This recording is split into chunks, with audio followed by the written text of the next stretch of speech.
governance philosophy, the need for the people-focused and innovative policies. In Nigeria's Third Republic, there has been a number of sordid corruption-related episodes in the state of the Federation and at the federal level that could justifiably lead to citizens' loss of faith and confidence in the democratic process. Many citizens believe that democracy as practiced in a presidential system is lavishly expensive and overburdening the nation's resources. However, one state in Nigeria has unarguably led in exemplary management of resources and people-directed policies, Lagos State.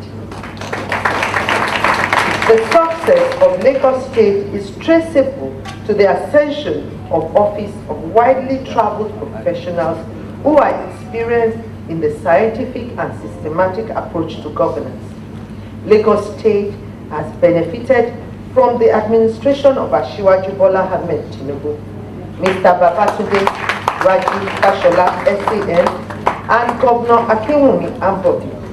Also remarkably is the continuity of leadership, vision, and purpose, which has ensured continuity of policies and projects in the state. Not that their predecessors did not do well. They did, but I just want to establish the fact that we've had a continuous government for 3 administrations now. So I want to focus on that. So if you don't really mind.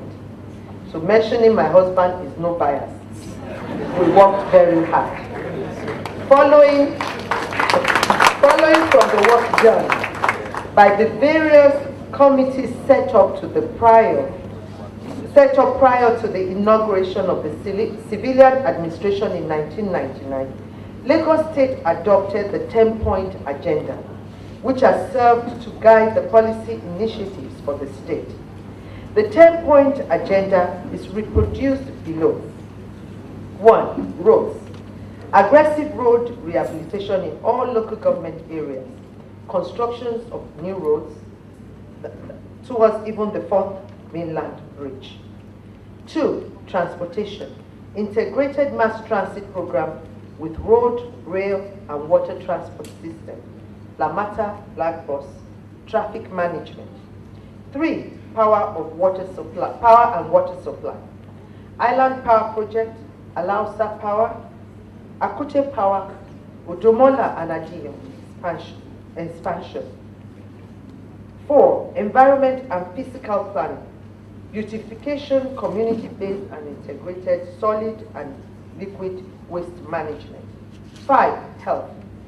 Emergency medical services, expansion of primary, secondary, and tertiary healthcare services, personnel capacity building. 6. Education, curriculum review, infrastructure renewal, scholarship. 7. Employment, graduate empowerment program, job creation, skills acquisition. 8. Food security, empowerment of farmers, support for strategic food preservation and farm settlements. 9. Shelter, provision of affordable mass housing scheme, new satellite town development, etc. 10. Revenue enhancement, diversification of revenue resources, widening tax net, effective revenue collection mechanism, and database development. In a publication titled The Changing Face of Lagos, From Vision to Reform and Transformation, Professor Michael Ofilani extensively reviewed and documented the reforms in Lagos State while crediting the success of the Tinubu administration to the 11 strategies identified as the catalyst for the reform process. In opening chapter 3 of that work, Professor Filani observed as follows, I quote, Indian sociologist Dr. Surendra Munshi has aptly described good governance as a participative manner of governing that functions in a responsible, accountable, and transparent manner based on the principles of efficiency, legitimacy, and consensus for the purpose of promoting the rights of individual citizens and the public interest. This description underscores, I quote again, the exercise of the political will for ensuring the material welfare of society and sustainable development with social justice, unquote. Drawing from the work of Dr. Munshi, Professor Filani then posited as follows: it is such good governance that has brought about the current transformation of Lagos. The actual catalyst of this reform process are the following: consistent political will and leadership, strategic visioning of development, knowledge-based approach to planning, budget reform, and its linkage with activities of government institutions, institutional reform for efficient service delivery, partnership building with the popular participation, policy, legislative and institutional reform, resource mobilization, transparency, accountability, application of information, and communication technology and data in governance, programmatic interventions, and sustainable urban planning, as a means to achieving national development in the form of better quality of life for the people, peaceful coexistence, and sustainable economic prosperity. I recommend the governing philosophy articulated above to the rest of the Nigerian Federation. On corruption, the recurring vicious decimal. Corruption is no doubt a global phenomenon. Incidences of corruption have been severally reported in the United States of America, the United Kingdom, and many other advanced nations of the world. International institutions such as the United Nations, the World Bank, have also been tainted with corruption. However, the case of Nigeria is notoriously egregious. While the endemic nature of corruption has never been in doubt, as studies conducted over several decades have shown. It took 3 recent events in the 1990s to force the issues on the global agenda. The first was the revelation of massive plunder of the state resources under the General Sani Abacha dictatorship era. The second is the ongoing global fight against money laundering connected with international terrorism. And the third is the soaring rate of poverty in many developing countries, in spite of billions of dollars in overseas aid due to mismanagement and failure to account for such. In a newspaper article by Sam Ejike Okoye, there is indeed the problem with corruption in Nigeria and Africa in this well-documented article. I quote from this article: for the most part, he said, corruption has bedeviled Nigeria's political scene, encompassing abuses by government officials such as embezzlement and nepotism, as well as abuses linking public and private actors such as bribery, extortion, influence peddling, and fraud. As the award-winning US scientist and social critic David Brin put it, I quote, "It is said that power corrupts, but actually it's truer that power attracts the corruptible. The same are usually attracted by other things than power," unquote. On the link between corruption and poverty, Professor Oluremi noted that instances of corrupt practices have been extensively reported in the local media. Others can be found in reports of dozens of official documents established by governments at all levels. Likewise, over the last 10 to 15 years, Nigeria's anti-corruption agencies like EFCC, ICPC, INDLE, MPF, among others, have also NDLE, I hear the correction, NDLEA, NPF, among others, have also investigated and successfully prosecuted several corruption cases, shedding further light on the nature of corruption in contemporary Nigeria. And Professor Owasanye, I've known him for many years, and I believe that we are counting on you to make the difference there.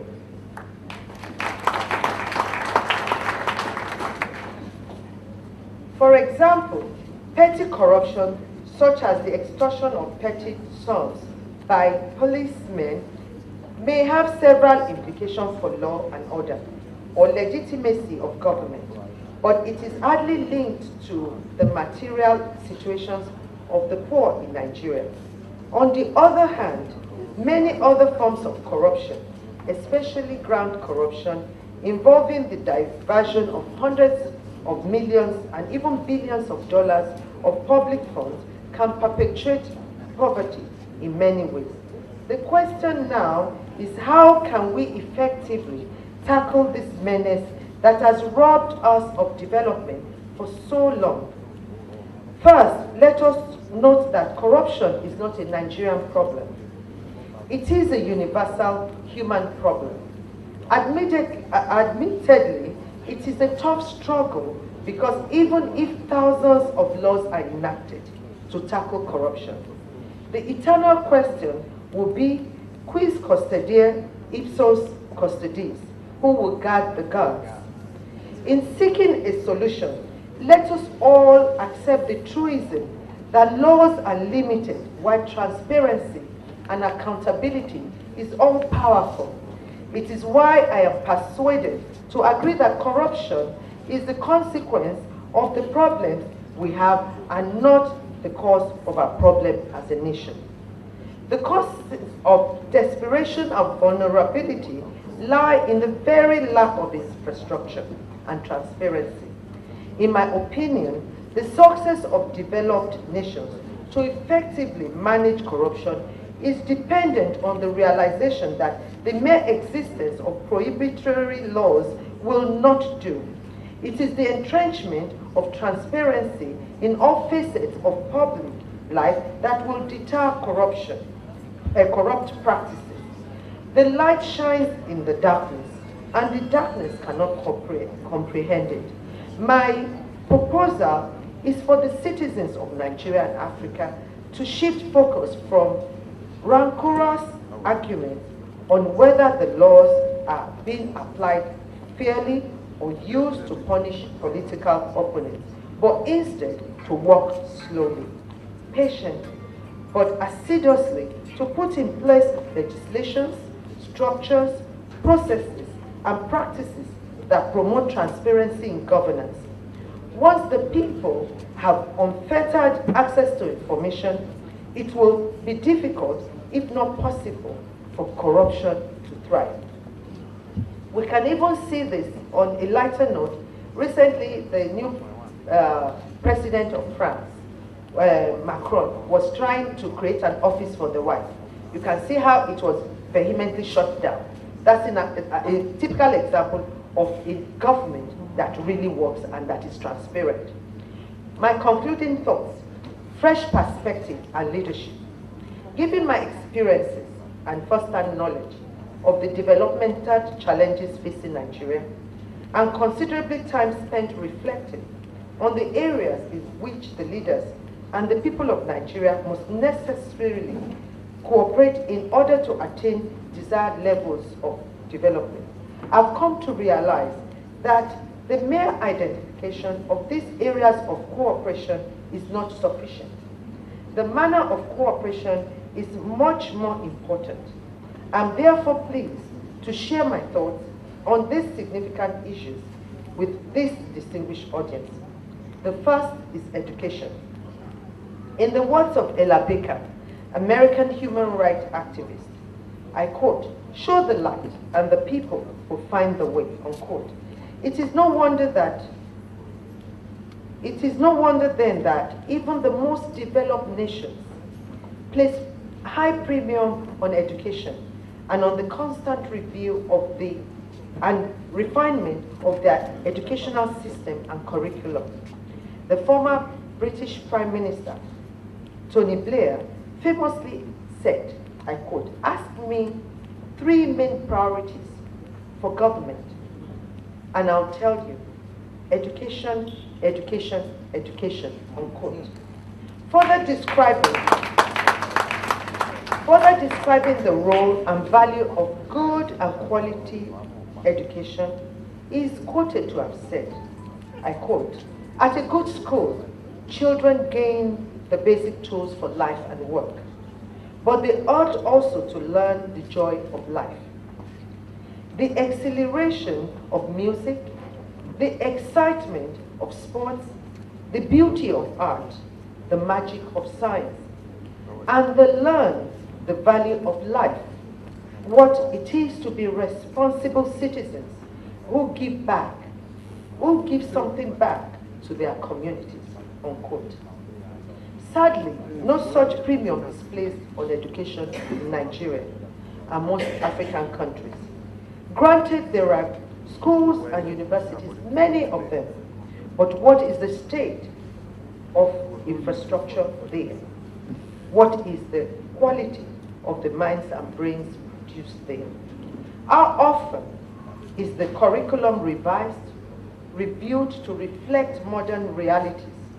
How many of the citizens do not regret their inability to send their children to study in places other than Nigeria?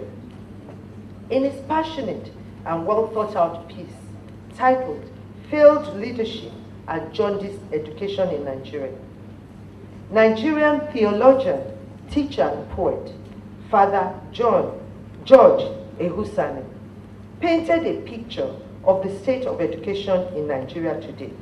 He rightly observed that, I quote, "Our institutions are a reflection of a type and quality of education that we pursue. It cannot be overstated that over the years, our institutions have suffered widespread criminal neglect of infrastructure, content, and administration. Once highly regarded and respected internationally, our institutions are plummeted into a reputation and self-esteem. Everywhere one turns, the decay in structures and facilities and the fall in morale are palpable.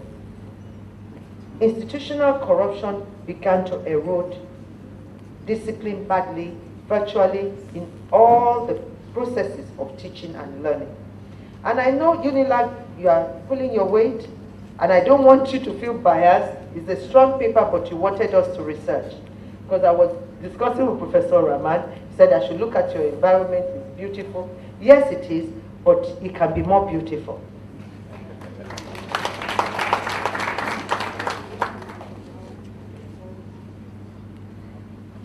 Institutional corruption began to erode discipline badly in virtually all the processes of teaching and learning. Education in such climes became a reflection of the life of the nation, where the leadership at all levels duped much needed development in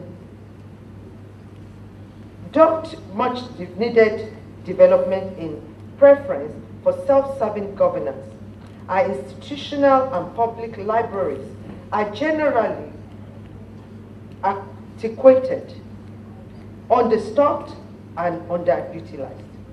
And without a good reading culture, there is no incentive to attract public support for improvement in our libraries. Likewise, very few writers turn out good books, and others who strive to author end up filling the void with substandard works. I therefore propose the declaration of a state of emergency in the educational sector. I agree with the thoughts and view expressed by, not all his thoughts though, former President Olusegun Obasanjo, at a lecture delivered at the 2012 graduation ceremony of the University of Lagos, Nsukka, University of Nigeria, Nsukka, that Nigeria, I quote, cannot continue to wobble along like a starved and wounded lion walking to its death.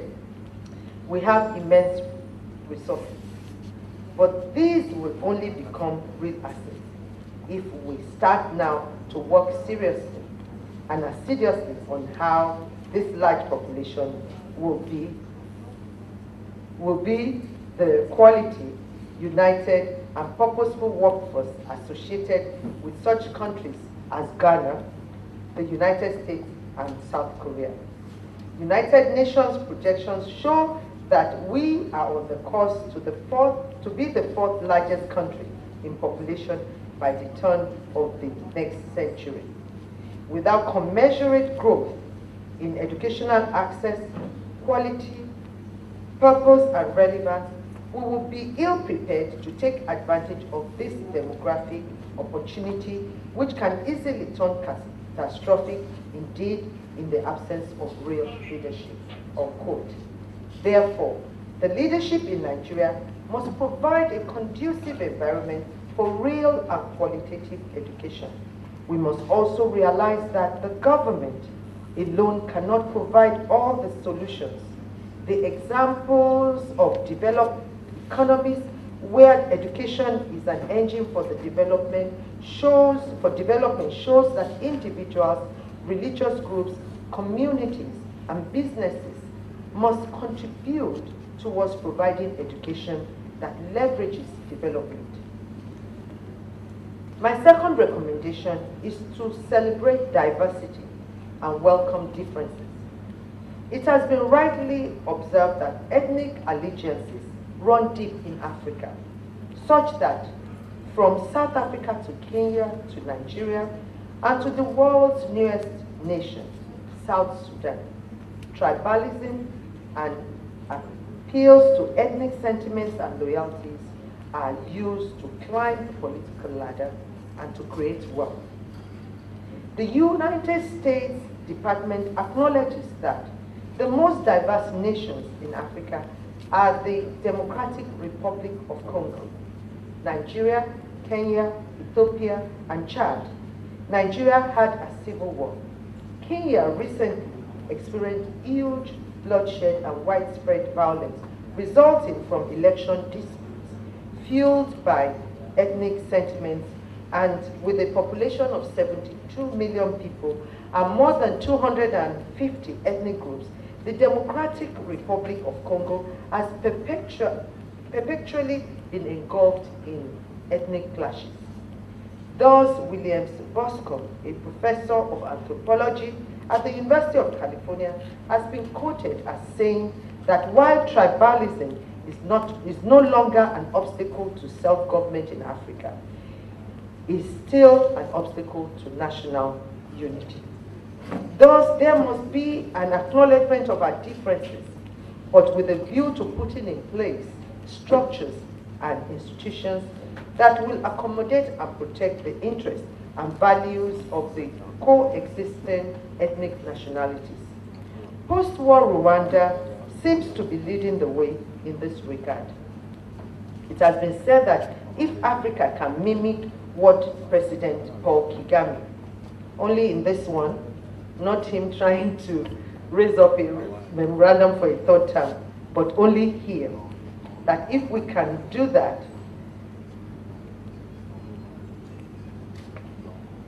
in appreciating tribal disparity, then our democracy and economy will be amongst the best in the world. In conclusion, African leaders must reevaluate their concept of leadership. Real leadership, as Dean Williams of the Harvard Kennedy School has explained, is, I quote, not about having convictions and imposing them on the group, nor is it about amassing followers and showing the way forward. He further opines that it is indeed mobilizing people to confront their predicament and solve their most pressing problems. The focus is not on getting people to follow, but on getting people to face reality and think and act responsibly, thereby enabling their organizations and communities to address their toughest challenges and make meaningful progress. Today, more than ever before, Nigeria needs real leadership in all spheres of our corporate existence. However, this need is particularly present in the education sector, where skills, attitudes, and performance abilities are acquired. No development is possible without these, and talk of transformation will only be sloganeering. Leadership, by example, reinforces real leadership. The journey to national development has been a tough and Herculean one for us, and the opening verse of William Ernest Henley's poem, Invictus, seemed to apply so well. I quote, "Out of the night that covers me, black as the pit from pole to pole, I thank whatever gods may be for my unconquerable soul. However, the Nigerian soul is unconquered, but Nigerians must seize the moment and build our own future. Nigeria as a watchword." William Ernest Henley's closing verse, I quote, "It matters not how straight the gate, how charged with punishments the scroll. I am the master of my fate. I am the captain of my soul. I say to Nigeria, Nigeria is the master of our fate, and Nigeria is the captain of our soul." Thank you for your attention. Thank you for giving me the opportunity.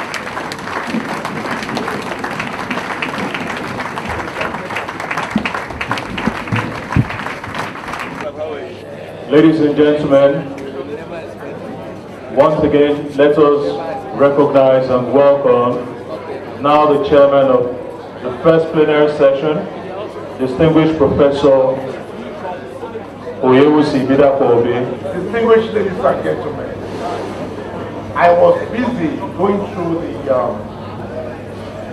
the brochure that was done for this, and I said this is an essential document that all of us must have. For those of us who have to speak in public places reflecting what the university is, I find it very invaluable. And I just want to say that we must do everything in terms of editing so that when the procedures actually come out, it's something worthy. So I want to congratulate you for participating in this program, and it actually covers everything in the university. I'm so happy that we had a wonderful lecture by Senator Oluremi Tinubu. It's something which is worth looking at and looking at again. More so because of emphasis on education and the intricate manner of diversity. We should look at it again, and then maybe we could have another conference or meeting to look at that. But this morning, we move a little further. We are getting into details now. We have Felix here, who is going to talk to us about those things that seem to be important in the world, except diversity. Things about climate change, things about energy that determine the quality of life. So we want to welcome Professor Felix Famoye to this podium to give us a talk. We all know a new chairman of ICPC, but most of you know him as a fiery lawyer. I know him as a pastor. I know him more as a pastor. So also we welcome Pastor Wasori, who is here this morning as a professor and as chairman of ICPC. Yes, sir. Thank you very much. Thank you very much, sir. We're going into the lecture now. It's going to be delivered by Professor Felix Famoye, and the topic once again is energy migration and emerging global issues. It's going to give us a very thought-provoking and inspiring lecture. Thank you very much. It's a pleasure to be here. As introduced anyway, I'm from Central Michigan University, and I've been here for almost probably close to 9 months. So on a Fulbright scholarship or Fulbright fellowship, and at the same time I'm on sabbatical. So it's like cool anyway. Thank you very much for the invitation. Of course, I will give thanks at the end. We're here to have our tech people, so they will be showing my presentation. However, I have a copy here that I can look at. The first thing to mention is this. What I call my title is actually the sub-theme I'm supposed to talk on. So the title of my talk today, which is this afternoon, I believe, exactly me to know anyway. So international migration and national development in Nigeria. That would be the title of my talk. So, the outline of the talk, I think I can see better without my glasses. I don't know why I have it on in the first place anyway. Okay. I'm going to talk about, the outline of the talk, introduction, international migration, some factors influencing international migration, migration and national development. The fifth will be national migration policy, which is something new in Nigeria.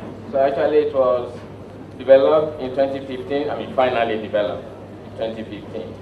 Then eventually there will be summary and conclusion. So I hope I have probably 10 hours to give this talk, Mr. Chairman. Oh, okay. Okay. Of course, I'm going to stand on the existing protocol. I hope there is one. There was one this morning anyway, so I'm standing on that one. If not, let's bring it forward. I'm standing on it now, so I can begin my talk. First, introduction. What is the definition of migration?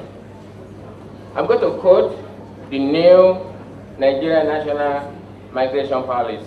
It says, migration is the process of temporary or permanent relocation of a person from his or her place of primary abode to another place in search of better living, family reunification, further studies, or other reasons. End quote. Where we have what is called internal migration, which is movement of Nigeria from one place to another within the country. We also have international migration, which is a cross-border movement of people anyway.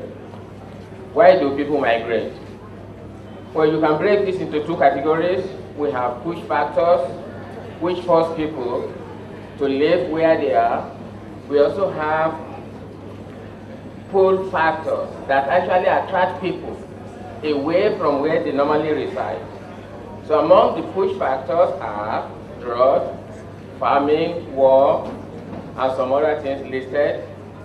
And among the pull factors are job opportunities, education opportunities, freedom, safety, food, climate, and so on and so forth. And in many cases, it is a combination of push and pull factors that make people migrate. Very few empirical studies on Nigerian migration are available. Very, very limited. If you go and Google and then try to look for what are the type of studies on this topic in Nigeria, you can barely find anything.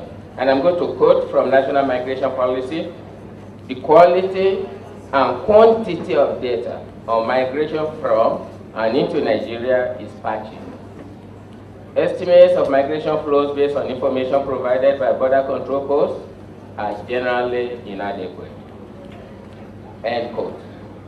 And a report by the House in 2007 analyzed the views and policies of Nigerian-based stakeholders on linkages or what we would call interrelationship between migration and national development. And this report was based on so many sources, including articles, interviews conducted in 2006 in Abuja with people representing various ministries, various institutions like NGOs and others. Now, documented migrants, by definition, those are the people that satisfied all the legal requirements to enter, stay, or work in a destination, maybe destination country or receiving country. And then undocumented migrants are just the opposite anyway, so those not satisfy the condition I just read. And due to economic hardship in a number of developing countries, the number of irregular migrants is expected to rise. So you are not actually looking at the presentation. I think since I have limited time, I will just continue. Somebody is supposed to be showing that. Okay. Before the independence in 1960, Nigeria moved from one location to the other within the country. And in fact, they moved from rural to urban anyway. Nigeria migrated to the United States, to other African countries, but to the United States for higher education. And after the independence, people continued to migrate anyway, to UK and to USA for various reasons. Now, after independence too, both state and federal governments sent Nigerians abroad for education. And the reason for this is they want them to be skilled workers required for national development and to replace the departing expatriates. And some of these individuals did not return. You may look at me, probably I'm one of them. No, I'm not. Because I went much later on, so that's the reason for that. Current trends in migration are motivated by other factors, including growing unemployment rate in the country, attractive salaries abroad, the growing demand for labor in countries like the US, due to economic expansion and declining working population. People who are supposed to be working, we have a lower number there, so they want people to come from outside. I don't know, many of you may be familiar with what is called the diversity visa. Even though Nigeria is no longer qualified to apply for it, but over several years, many Nigerians migrated to America under the diversity visa. So some people call it green card lottery. The economic boom in oil-producing countries made Nigeria into a major migration place in Africa, according to the HAS 2007. These attracted a number of West African labor migrants. Some estimated the number to be 2.5 million. I think every data about Nigeria, one has to be careful. You get various numbers anyway. The post-1991 decrease in oil prices led to a long period of economic downturn. And then in 1983 and 1985, Nigeria expelled large numbers of West African migrants, including about 1 million Ghanaians. This was shown by Otto in 1991.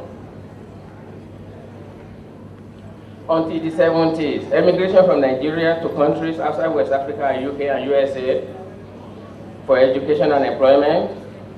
And as I've said, many of these plan to come back, but the picture never allowed them to do that. Here's a quote from the National Migration Policy. You'll hear more about National Migration Policy later on. Until the early 1980s, few Nigerian professionals saw immigration as a rewarding option because local working conditions were attractive and internationally competitive, meaning people were not actually living at that time yet. So when the economic condition began to decline in the 80s, many Nigerians that were outside changed their plan of a return, and others began to leave to escape the conditions. Again, national migration policy further states, and I'm going to quote this: widespread unemployment and inadequate openings for admission to Nigerian tertiary education institutions were the deciding factors for a large proportion of those making visa applications. In the 80s, an increasing number of Nigerians migrated to countries such as Germany, France, Netherlands, and in the 90s, Spain, Italy, and Ireland emerged as new destination places. and this as reported by Black et al. In 2004. And some Nigerians settled permanently in these countries. More restrictions and controls on immigration in Europe did not actually reduce their number. So instead, migrants look for alternative routes that may be longer and perilous, according to the HAS 2007. And there was a reverse migration in Nigeria, changing from a net immigration to a net emigration, as reported by Black et al. In 2004. And the destination countries include Ghana, Cameroon, Gabon, South Africa, as reported by Ibidapo Obe.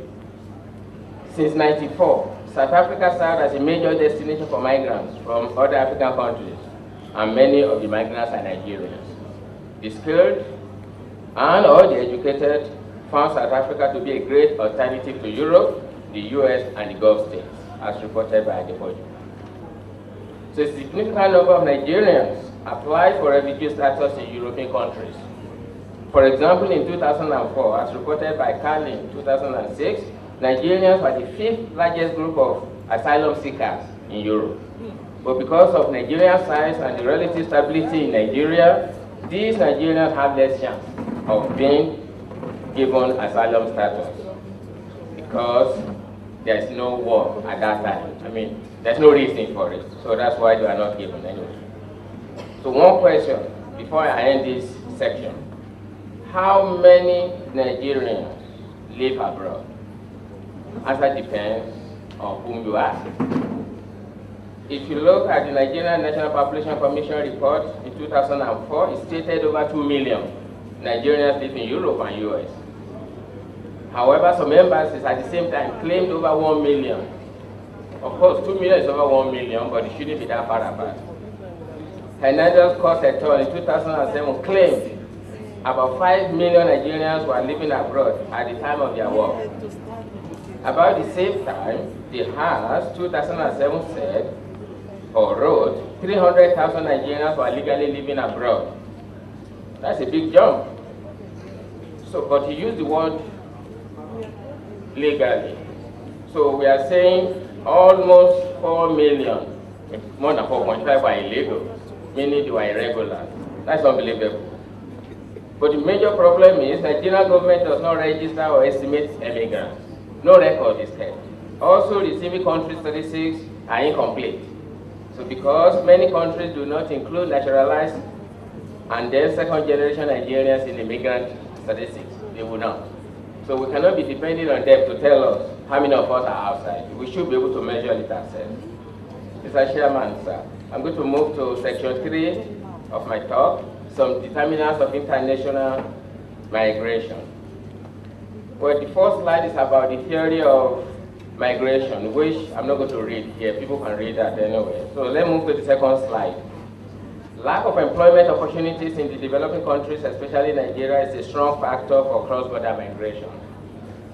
I'm going to show you table 1, and I use the word old unemployment rate. I will explain that when I get to table 1. Data and Beta 2014 asked, here's the question asked: what will happen to the Nigerian labor market if all Nigerians abroad return home when the unemployment rate in the country has been steadily increasing in recent years? Of course, such a situation might lead to more social unrest and political instability in Nigeria. So now let's take a look at the table. I call it table 1.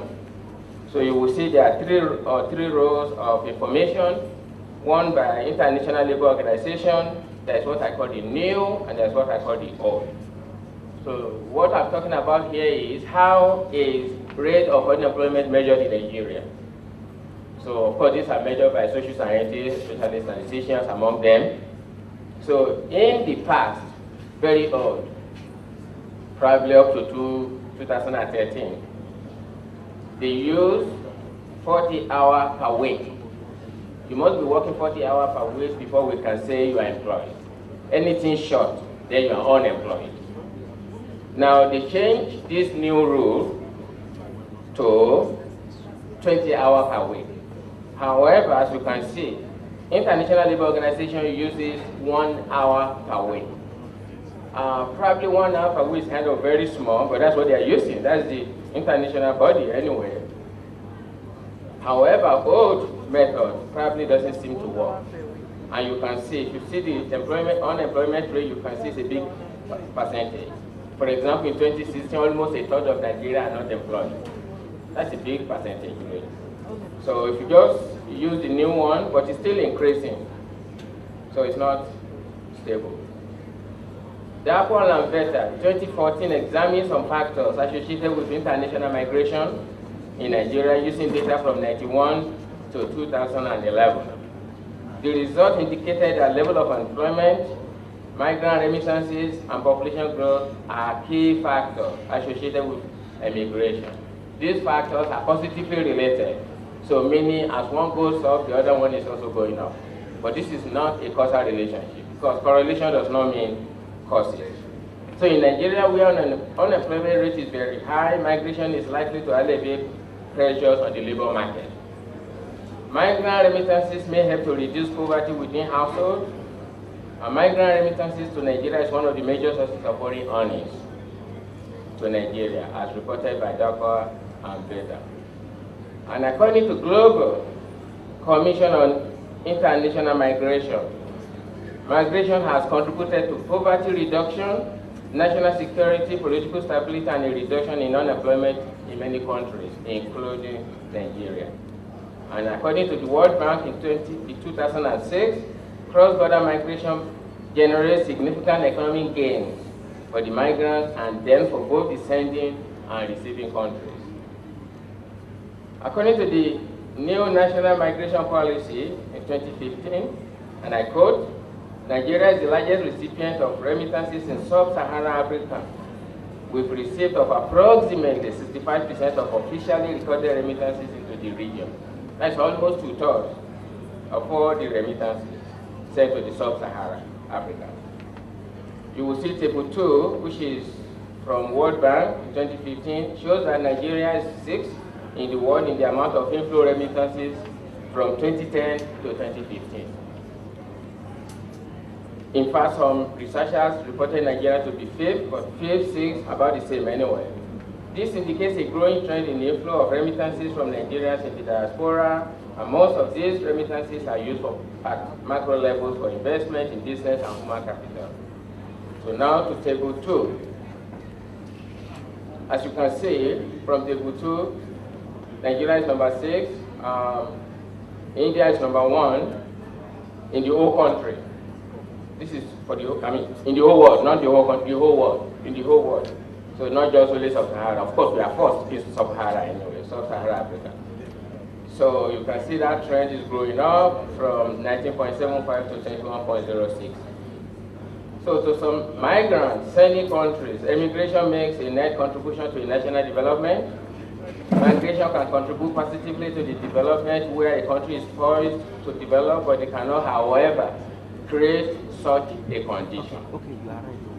Again, according to the National Migration Policy of 2015, and I'm going to quote here, strategies should be developed to encourage Nigerians in the diaspora to invest remittances in social infrastructure, human capital, and other economic activities. There's a need to promote the transfer of remittances through efficient formal channels at low transfer cost, as well as to encourage senders and recipients to invest part of their savings.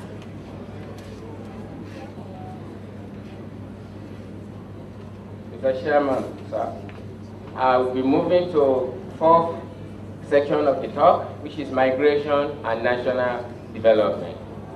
On a chapter in 1994 report of the International Conference on Population and Development held in Cairo, Egypt, drew attention to the interrelationship between migration and development. And there were other meetings, other gatherings talking about this. And those examples are given that include Euro-African Conference on Migration and Development. However, I'm going to talk a little bit more on a specific one, which is called Global Forum on Migration and Development. And that Global Forum on Migration and Development is an initiative of the United Nations member states to address the relationship between migration and development. It is an informal, non-binding, voluntary, and government-led process that marks a decade of international dialogue on the linkages between migration and development. There's a whole lot of things on this, on the internet.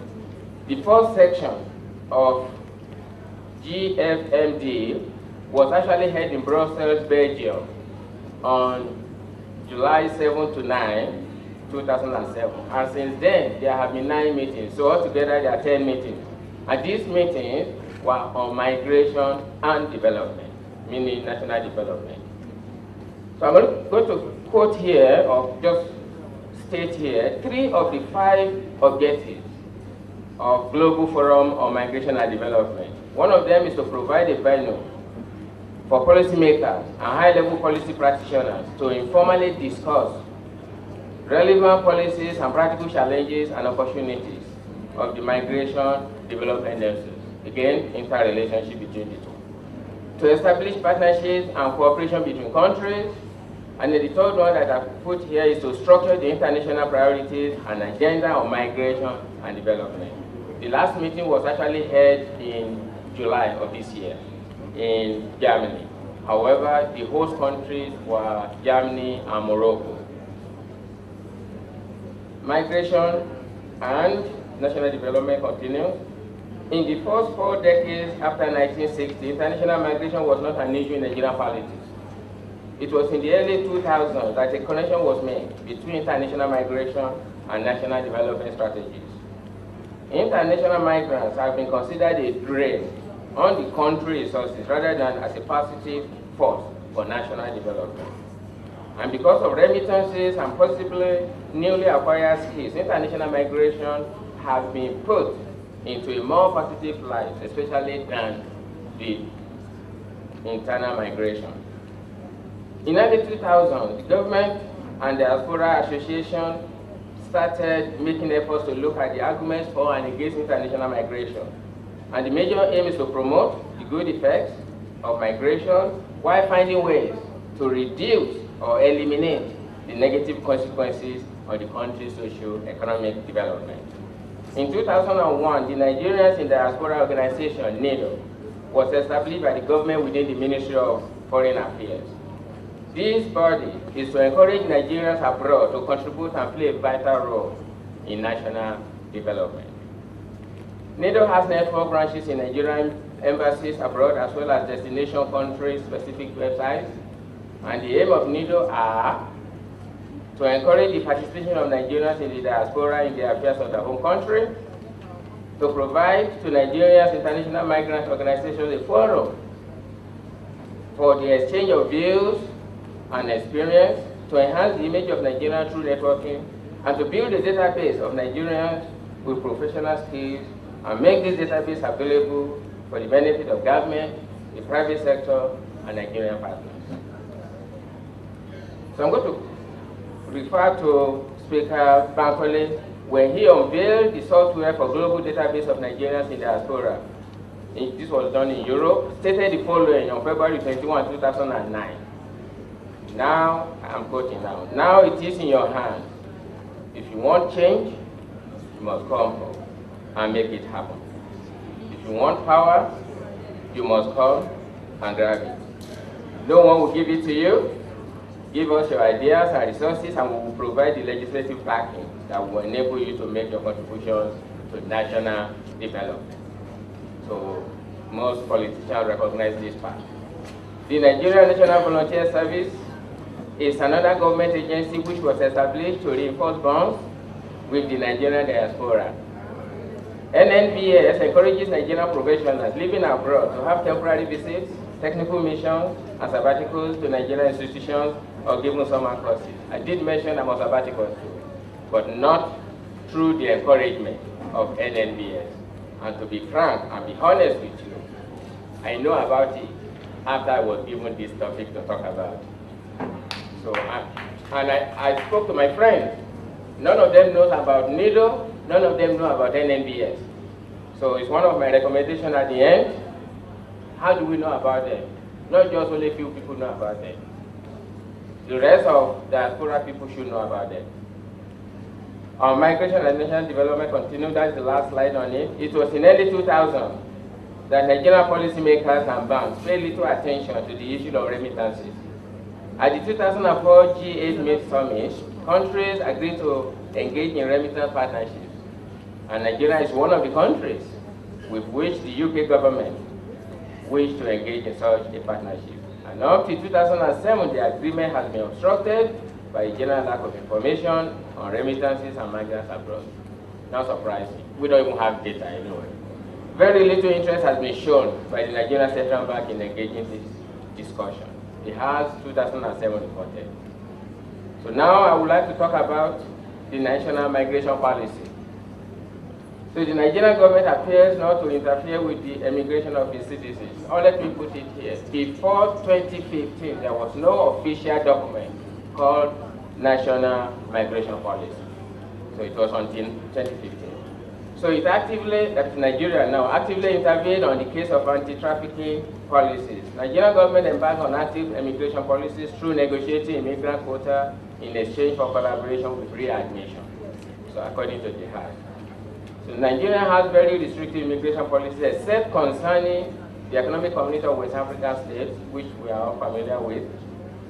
So Nigeria is a founding member of ECOWAS and hosts its headquarters in Abuja. And what are the protocols of this organization? It is to enter any ECOWAS state without visa, to reside in any ECOWAS country for up to 90 days, and after 90 days, you can apply for permanent residency, allowing them to start business, seek employment, and invest. But what happened? The protocol implementation faced major, I put here a major obstacle, according to the but I think major obstacle. Why? Corruption, bureaucracy, and so on and so forth. National migration policy continues. The focus of Nigerian migration policy has been on preventing women and children trafficking to Western Europe and other African states. Nigeria has tried a lot in this. The Nigerian Women Trafficking and Child Labor Eradication Foundation was one of the first Nigerian organizations to work on trafficking issues. Since its inception in 1999, hundreds of women and children have used its shelter in Abuja. The national law prohibiting human trafficking was adopted in July of 2003, and subsequently the National Agency for the Prohibition of Traffic and Enforcing and other related matters was created to implement the law. Development policies are based on the assumption that migration is associated with lack of development, which does undermine development in its own right. This is inconsistent with the aims of creating a positive link between migration and national development policies. So the Nigerian president appointed a special assistant to the president on migration and humanitarian affairs. The office established a technical committee of government ministries and agencies, which in 2006 discussed a coherent policy on migration and development. That was the start of the migration policy that became effective in 2015. So they started in 2006.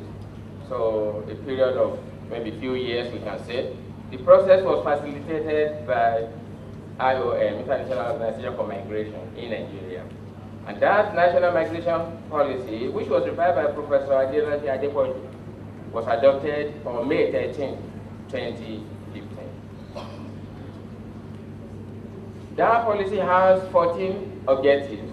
I'm not going to put all the 14 objectives here, so I put 4 of them here for you to take a look at. Especially the first one, provide a platform for the uniform administration of migration in Nigeria. And more importantly, National Commission for Refugees, Migrants, and Internally Displaced was made a coordinating agency.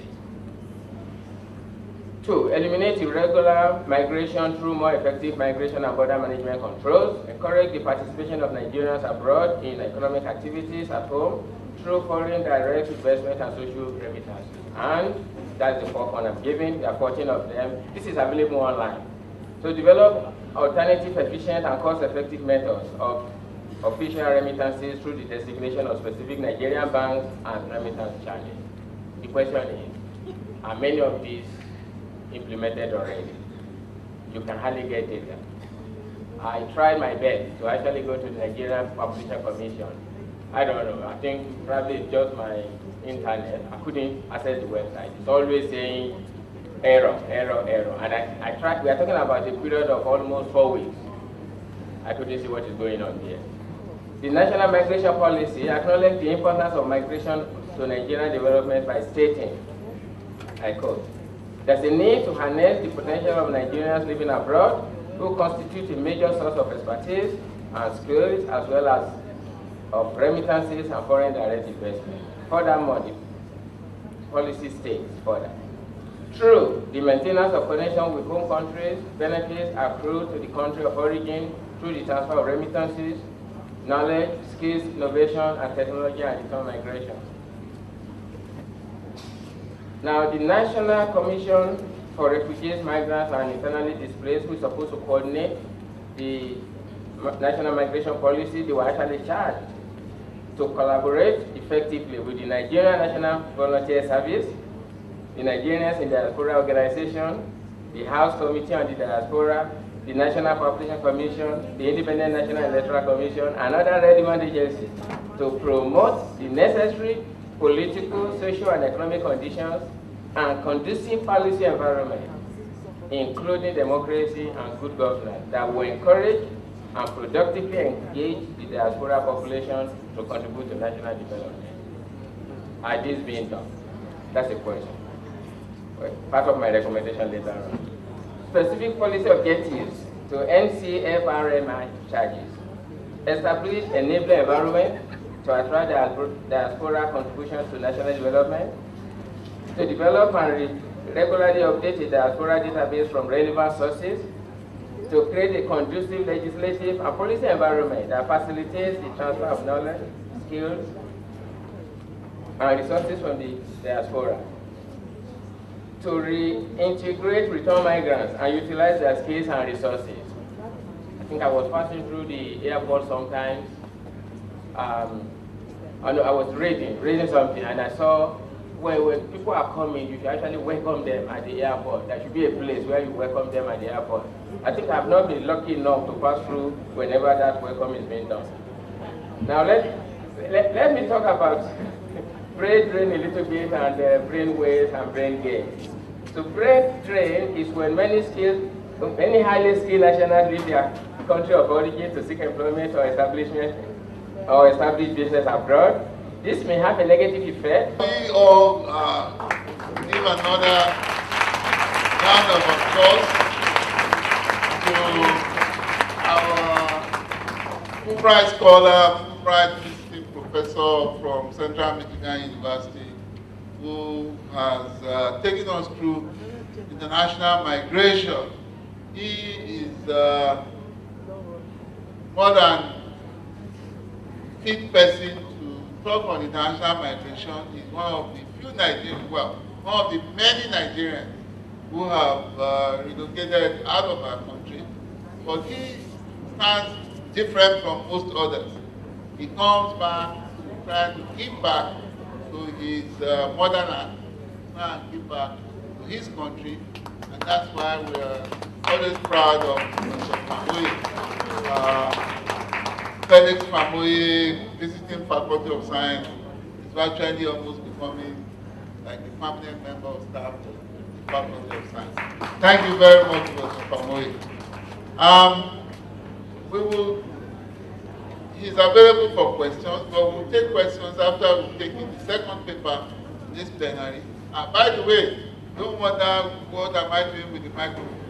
I'm now acting chairman by the authority of Professor Musa Tanesi and the others who are workers and support policy measures to effectively do so. Universities need to lead in the challenge against corruption, starting from within the tertiary institutions, so that it can permeate the entire society. There are many more corrupt practices that pervade the whole gamut of academia, which affect students and teaching and non-teaching staff, calling into question the whole integrity of the system. Let me focus on just two types as I have run through quickly. Academic corruption and corruption in services. Academic corruption could involve student-faculty exchange, or student-administrator exchange, or student-staff exchange. Student-faculty exchange occurs in the classroom, in admission process, in the examination process, during tests, where faculty members are involved in the admission process is usually the case. When material gifts, money, and other favors are exchanged for grades and other academic achievement, there's a problem.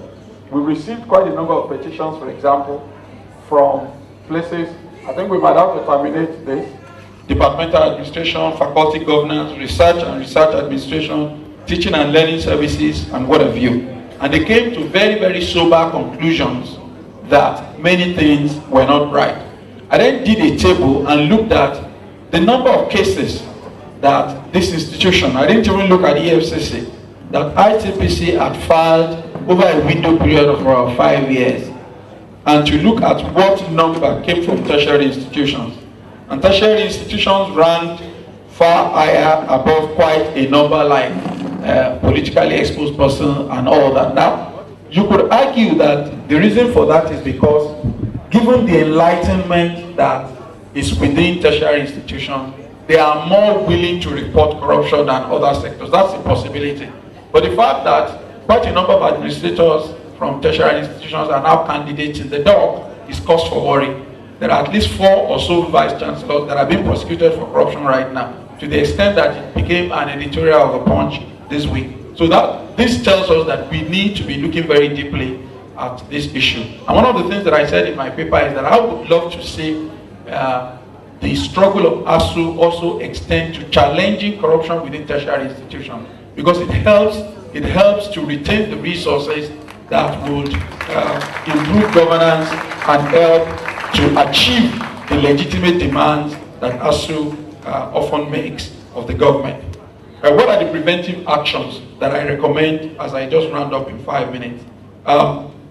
We need to look at equality of access to educational opportunities, and to achieve that you have to remove a lot of things that are diminishing that possibility.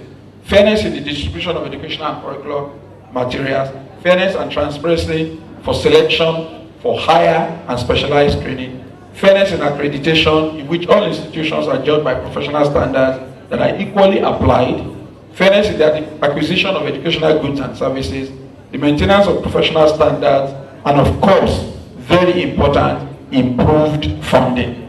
If you don't improve the system, we're just deceiving ourselves, and really I agree that we need to improve. I also suggest that there must be less interference.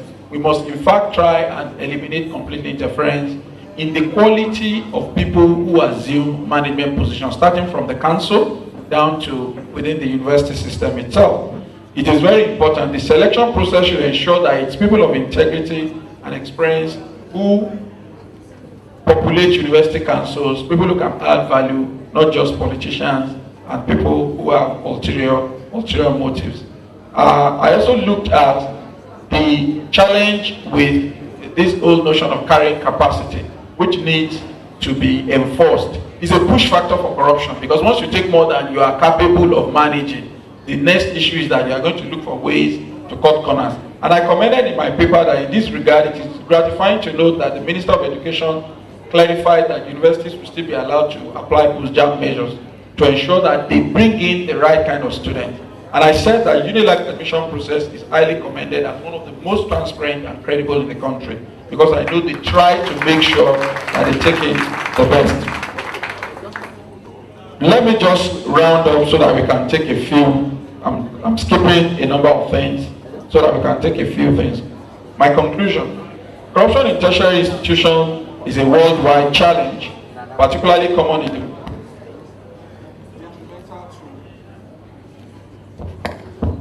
It has detrimental consequences to the quality of education, students' morals, future opportunity for students, and frighteningly, the quality of future leadership.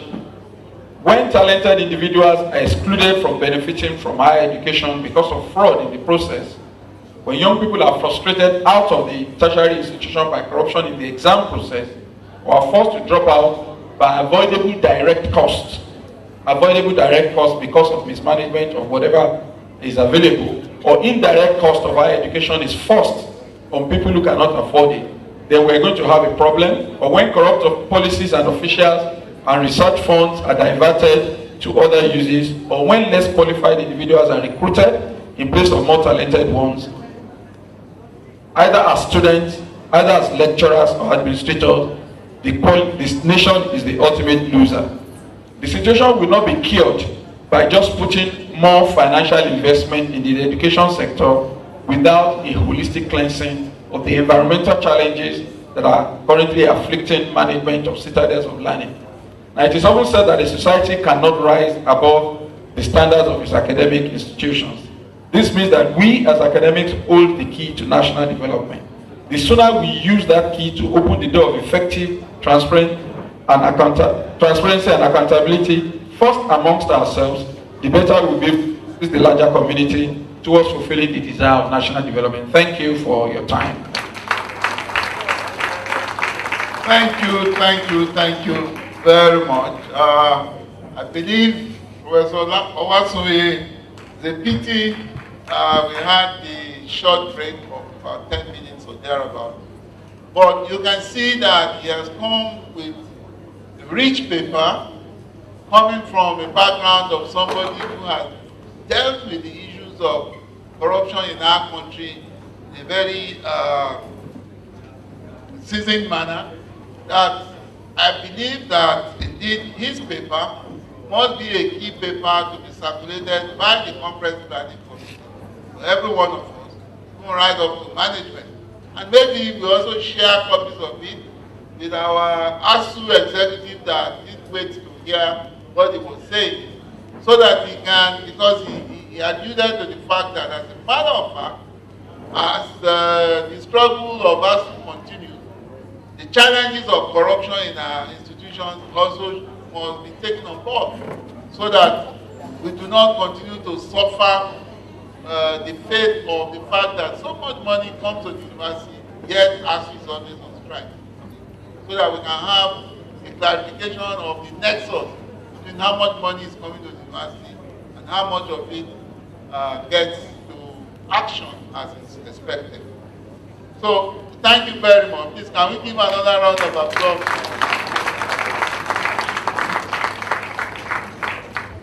Our two distinguished speakers are eager to receive comments, questions, and would allow for comments or questions from anybody that may be persuaded to want to ask them.